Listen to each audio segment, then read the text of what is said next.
Friends, എല്ലാവർക്കും special and fast കിച്ചണിലേക്ക് സ്വാഗതം. നമ്മൾ തയ്യാറാക്കുന്നത് ഓണം സ്പെഷ്യൽ കൂട്ടുകറിയാണ്. ഈ കൂട്ടുകറി തയ്യാറാക്കുന്ന സമയത്ത് ഇതിലേക്ക് കുറച്ച് സാധനങ്ങൾ കൂടെ ചേർത്ത് കൊടുത്താൽ കൂട്ടുകറി നല്ല ടേസ്റ്റ് ആയിട്ട് കിട്ടും. ഇത് വീഡിയോ മുഴുവനായി കണ്ടു കഴിഞ്ഞാൽ മനസ്സിലാവും. ഇനി ഇതിലേക്ക് ഇത് തയ്യാറാക്കാനായി ഒരു കഷ്ണം ചേന എടുത്തിട്ടുണ്ട്. ചേന ഇതുപോലെ ചെറിയ കഷ്ണങ്ങളായിട്ട് മുറിച്ചെടുക്കണം. ചേന മുറിച്ചെടുക്കുന്ന സമയത്ത് കൈ ചൊറിയുന്നവരാണെങ്കിൽ കയ്യിൽ ഉറയിട്ട് ചേന മുറിച്ചെടുത്താൽ മതി. ഉറയില്ലെങ്കിൽ പ്ലാസ്റ്റിക്കിൻ്റെ കവർ ഇട്ട് കൊടുത്താലും മതി.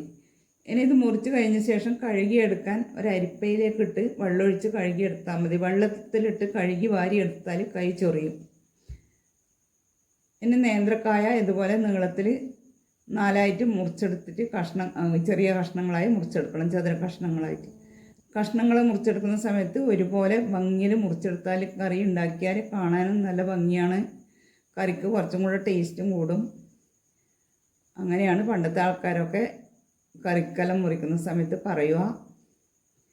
ഇനി 2 പിടി കടല കുതിർത്ത് 2 വിസിൽ വന്ന് വേവിച്ചെടുത്തിട്ടുണ്ട്. അതിലേക്ക് ഈ കഷ്ണങ്ങളെല്ലാം ഇട്ട് കൊടുക്കണം.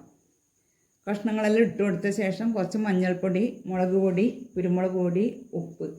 മുളക് പൊടി ഇടുന്ന സമയത്ത് കുറച്ച് ഇട്ട് കൊടുത്താൽ മതി. അവസാനം കുറച്ചും കൂടെ ചേർത്ത് കൊടുക്കാനുണ്ട്. ഇനി ഇതിലേക്ക് കുറച്ച് വെള്ളം ഒഴിച്ച് അടുപ്പിൽ വെച്ച് വേവിച്ചെടുക്കണം. ഇത് നമ്മുടെ പറമ്പിൽ തന്നെ കളിച്ചെടുത്ത ചേനയായതുകൊണ്ട് പെട്ടെന്ന് വെന്ത് കിട്ടും. ഒറ്റ വിസിൽ വന്നാൽ മതി. കടയിൽ നിന്ന് വാങ്ങുന്നതാണെങ്കിൽ ഒരു 2-3 വിസിൽ വരേണ്ടി വരും.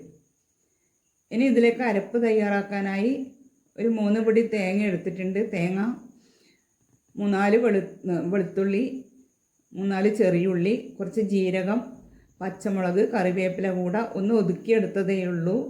അരച്ചെടുക്കണ്ട. ഒന്ന് മിക്സിയിലിട്ട് കറക്കി ഇതിലേക്ക് ഇട്ട് കൊടുത്തു. ഇനി ഇത് നല്ലപോലെ ഇളക്കേണ്ട ആവശ്യമില്ല. ഇത് നല്ലപോലെ വന്നതുകൊണ്ട് ഒന്ന് ചെറുതായി ഇളക്കി കൊടുക്കുന്നേ ഉള്ളൂ. ഇളക്കി കഴിഞ്ഞ് ഒന്നിത് തിളച്ച് വരണം. ഈ സമയത്ത് ഉപ്പൊക്കെ ചേർത്ത് കൊടുക്കണം വേണമെങ്കിൽ. ഇനി ഇത് തള വന്നിട്ടുണ്ട്. ഇനി ഇത് മാറ്റി വെക്കാം. ഇതിലേക്ക് ഇനി വറവിട്ട് കൊടുക്കണം. ആ വറവിൽ കുറച്ച് സാധനങ്ങളെല്ലാം ചേർത്ത് കൊടുത്താലാണ് ഈ കറി കുറച്ചും കൂടെ കൂടുതൽ ടേസ്റ്റ് വരിക. കടായി അടുപ്പത്ത് വെച്ച് കടായിലേക്ക് വെളിച്ചെണ്ണയാണ് ചേർത്ത് കൊടുത്തത്. 1 ടീസ്പൂൺ കടുക് പൊട്ടുന്ന സമയത്ത് ഒരു ചെറിയ കഷ്ണം സവാള ചെറുതായി മുറിച്ചതും കുറച്ച് കറിവേപ്പിലയും. ഇനി ഇതിലേക്ക് ചേർക്കേണ്ടത് തേങ്ങയാണ്. തേങ്ങ കുറച്ച് കൂടുതൽ ചേർത്ത് കൊടുക്കണം.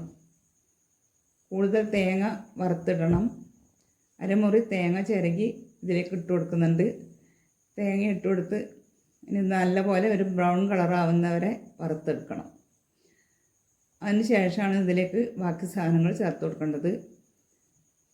ബ്രൗൺ കളറായി വന്നിട്ടുണ്ട്. ചെറിയ തീയിലിട്ട് ഇളക്കി കൊടുത്തുകൊണ്ടിരുന്നാൽ മതി. വറ്റൽമുളക് ചതച്ചത്, കുരുമുളക് ചതച്ചത്, 1/4 ടീസ്പൂൺ നല്ല ജീരകവും ചേർത്ത് ഇനി ഇതൊന്ന് മൂപ്പിച്ചെടുക്കണം. ചതച്ച കുരുമുളകാണ് ചേർത്ത് കൊടുക്കേണ്ടത്, പൊടിയല്ല. ഇനി ഇത് മൂപ്പിച്ച് കറിയിലേക്ക് ഒഴിച്ച് അടച്ച് വെച്ച് ഒരു 5 മിനിറ്റ് അടച്ച് വെക്കണം. 5 മിനിറ്റ് അടച്ച് വെച്ച് കഴിഞ്ഞാൽ വറവിൻ്റെ സ്വാദെല്ലാം കറിയിലേക്ക് ഇറങ്ങും. ഇനി ഇത് പാത്രത്തിലേക്ക് മാറ്റാം. ഫ്രഷ് ചേന ആയതുകൊണ്ടാണ് കറി ഇങ്ങനെ നല്ല കളറും കഷ്ണങ്ങളെല്ലാം വെന്തിട്ടുള്ളത്. അതല്ലെങ്കിൽ കുറച്ച് വേറെ ഒരു ബ്രൗൺ കളറാണ് ഉണ്ടാവുക. നല്ല ടേസ്റ്റാണ് ഈ കറി. ഇതുപോലെ ഉണ്ടാക്കിയാൽ എല്ലാവരും ഉണ്ടാക്കാൻ അറിയാത്തവർക്കെല്ലാം ഇതുപോലെ ഉണ്ടാക്കിയാൽ മതി. കൂട്ടുകറി ഓണത്തിന് എല്ലാവരും കൂട്ടുകറി ഉണ്ടാക്കുക. ഇതുപോലെ കൂട്ടുകറി ഉണ്ടാക്കി ഇഷ്ടപ്പെട്ടാൽ ഫ്രണ്ട്സിലും ഫാമിലിക്കൊക്കെ ഷെയർ ചെയ്ത് കൊടുക്കണേ. ഒന്ന് ലൈക്ക് ചെയ്ത് സബ്സ്ക്രൈബ് ചെയ്ത് അതിനടുത്തുള്ള ബെൽ ബട്ടൺ പ്രസ് ചെയ്താൽ ഓൾ എന്ന ഓപ്ഷൻ കൂടി പ്രസ് ചെയ്താൽ ഞാനിടുന്ന പുതിയ വീഡിയോസൊക്കെ നിങ്ങൾക്ക് കിട്ടും. ഞാൻ ഇന്നലെ ഇട്ട വീഡിയോൻ്റെ ലിങ്ക് താഴെ കൊടുക്കുക. നിങ്ങളൊന്ന് കണ്ടു നോക്കണേ. Thank you for watching.